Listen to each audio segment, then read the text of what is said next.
एक वेरिकोसील के पेशेंट को पूरे दिन में क्या खाना चाहिए, कितना खाना चाहिए, कब खाना चाहिए, इन शॉर्ट एक वेरिकोसील के पेशेंट की डाइट क्या होनी चाहिए, आज इस वीडियो में मैं आपको डिटेल से ये समझाऊंगा।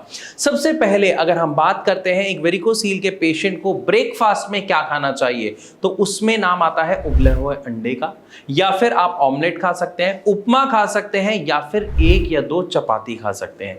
कोशिश करें कि जितनी आप उबली हुई चीजें कम मसाले के साथ सेवन कर सकते हैं उतना करें, और उसके अंदर अगर हल्का सा नींबू डाल सकते हैं तो उसको जरूर डालें। इससे क्या होगा कि जितनी भी उबली हुई चीजें आप खा रहे हैं वो डाइजेस्ट इजीली हो पाएंगी। नींबू की वजह से आपको विटामिन सी मिलेगा और इन सब का जो डाइजेशन है वो काफी इजीली हो जाएगा, और जितनी भी ये चीजें हैं और इनकी न्यूट्रिशनल वैल्यू आपकी बॉडी पूरी तरीके से एब्जॉर्ब कर पाएगी। इसके बाद चलते हैं लंच की तरफ, लेकिन लंच से पहले अगर हमें कई बार जैसे भूख लगती है तो वहां पर क्या खाएं, ये बहुत कॉमन सवाल होता है हमारे पेशेंट्स का जो भारत होम्योपैथी में अपने ट्रीटमेंट के लिए आते हैं। तो वहां पर मैं आपको बता देता हूं कि दिन में अगर आप 10 से 12 के बीच में भूख फील करते हैं तो उस समय आप फलों का सेवन कर सकते हैं। फल का सेवन सबसे ज्यादा फायदेमंद रहता है क्योंकि उसके अंदर फाइबर के साथ साथ जो उनकी न्यूट्रिशनल वैल्यू है ये दोनों ही आपके लिए बहुत फायदेमंद होती है।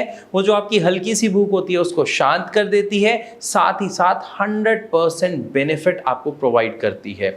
क्योंकि खाना खाने से पहले अगर हम सैलेड खाते हैं या फ्रूट्स खाते हैं तो ये एपिटाइजर का काम करती है, यानी आपकी भूख को और बढ़ाती है, जिससे आप ठीक से खाना खा पाते हैं और वो इजीली डाइजेस्ट हो पाता है क्योंकि फलों के द्वारा ऑलरेडी आपके शरीर में फाइबर की मात्रा बढ़ जाती है।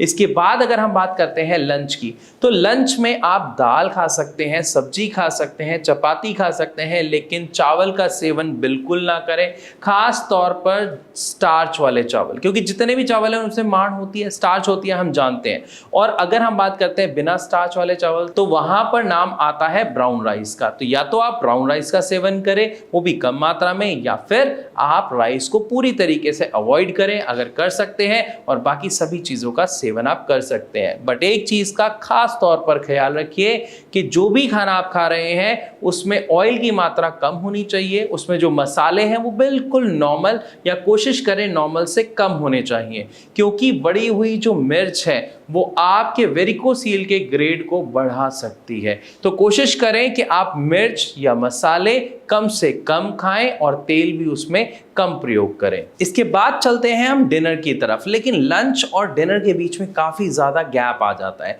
उस गैप में हमें फिर दोबारा भूख लगती है और कुछ खाने का मन करता है। अगर इस दौरान आप कुछ खाना चाहते हैं तो अभी गर्मियां हैं, इस गर्मियों में आप स्मूदी का सेवन करें। आप आम ले सकते हैं, आप केला ले सकते हैं, उसको दूध में डालें, उसकी स्मूदी बनाएं।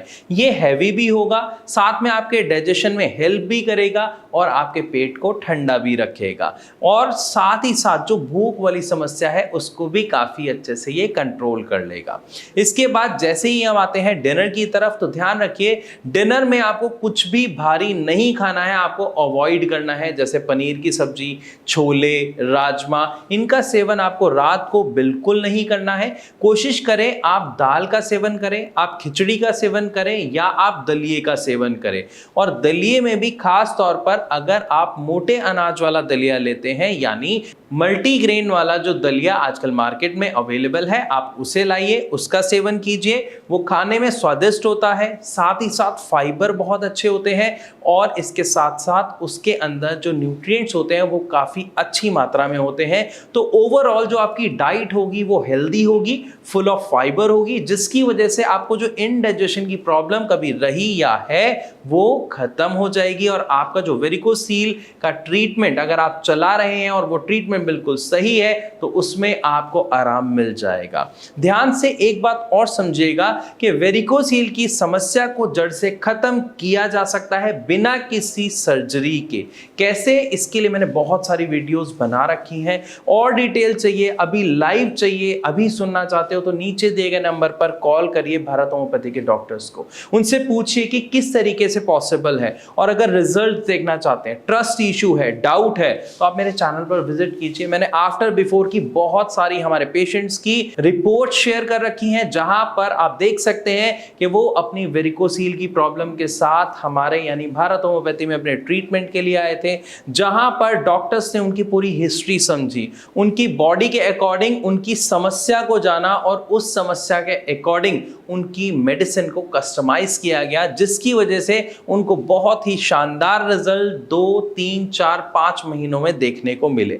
क्योंकि अलग अलग व्यक्तियों की बॉडी अलग अलग तरीके से रिस्पॉन्स करती है, इसलिए किसी का 2 महीने में ही जो समस्या है वेरिकोसील की वो ठीक हो जाती है, किसी को 3 या 4 महीने लग जाते हैं। बट द बेस्ट पार्ट, जो होम्योपैथिक मेडिसिन होती हैं उनका कोई साइड इफेक्ट नहीं होता है, इसलिए एक पेशेंट बहुत ही खुश होके ये मेडिसिन का सेवन कर पाता है। साथ ही बिना सर्जरी के जब उसे अपनी समस्या को जड़ से खत्म करने का मौका मिल रहा है, तो मुझे लगता है आप भी उसको ट्राई करना जरूर चाहेंगे। तो अभी कॉल कीजिए भारत होम्योपैथी में और अपनी समस्या का जड़ से समाधान पाइए।